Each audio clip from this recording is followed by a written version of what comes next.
আসসালামু আলাইকুম। আশা করি সবাই ভালো আছেন। জি, আল্লাহর রহমতে আমিও ভালো আছি। তো আপনাদের মাঝে আমি একটা নতুন ভিডিও নিয়ে আসছি। জানি না এর আগে ভিডিওটা দেখছেন কিনা। তো টেনে টেনে দেখলে পুরো পুরো ভিডিওটা বুঝতে পারবেন না। তো দেখুন, আমরা যাদের ইটের বাড়ি শুধু টিন দিয়েছেন, ছাদ দেননি, তাদের জন্য এই ভিডিওটা। ট্যাঙ্কি কীভাবে রাখবেন? অনেকে কাঠ ফ্রেম কী যেন রাখে।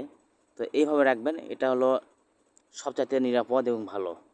দেখুন, এই যে দেখতেই পাচ্ছেন, এই যে মোটর পাইপটা, এটা আমরা নিয়ে আসছি টিউবওয়েল পাড়ে। এটা হলো এক্সট্রা টিউবওয়েল পাড় এক্সট্রা করা আছে, বাথরুম এক্সট্রা করা আছে, এভাবে করা আছে, মানে কম খরচে মানে কাজটা আর কি। তো গ্রামে বাসা বাড়িতে যেরকম চলে আর কি। এই যে মোটর পাইপ, এটা হলো ট্যাঙ্কির লাইন, এই যে ট্যাঙ্কির লাইন বাথরুমে চলে গেছে। তো এই যে দেখতে পাচ্ছেন, তো এই যে আমরা ইটের গাঁথনি, নিচে গাঁথনি, উপরে টিনের শেড, টিনের ছাপড়া যাকে বলি আমরা। তো এখানে আপনারা কী করবেন? ট্যাঙ্কিটা কীভাবে উঠাবেন, কীভাবে ট্যাঙ্কিটা রাখবেন? তো আমরা চারিদিকে টিনটা কেটে নিছি এইভাবে, নিয়ে গাঁথনিটা আমরা এইভাবে গ্যাঁথা দিছি। গ্যাঁথা দেওয়ার পরে যে টিনের ছাদ, কিন্তু এটা টিন কাটা না, টিন ছাদটা আমরা এইভাবে রাখছি। তো ধার দিয়ে আমরা মশলা দিয়ে এইভাবে মুজা দিব, কোনো রকম পানি ভিতরে যাবে না। তো এইভাবে আপনারাও বাসা বাড়িতে যাদের ছাদ নাই, হচ্ছে ছাদ নাই, তাদের জন্য এটা পারফেক্ট একটা বুদ্ধি। যাদের মানে গাঁথনি আছে বাট ছাদ নেই, টিন শেড, তো টিন কেটে এইভাবে গ্রাইন্ডার মেশিন দিয়ে কেটে দিয়ে এইভাবে আপনারা তুলতে পারবেন।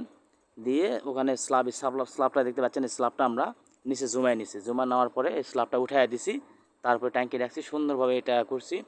তো এইভাবে পুনরায় করতে পারবেন কোনো রকম ঝামেলা ছাড়াই। শুধু জাস্ট এভাবে গাঁথনি তুলে দিবেন, তিন দিকে বা চারিদিকে ওয়াল পালিয়ে আপনারা এইভাবে করে দিবেন, টিন কেটে শুধু তুলে দিবেন, দিয়ে জাস্ট সুন্দরভাবে ওয়াল পজিশন মতো ওয়ালটা নেবেন আগে, তাহলে হবে।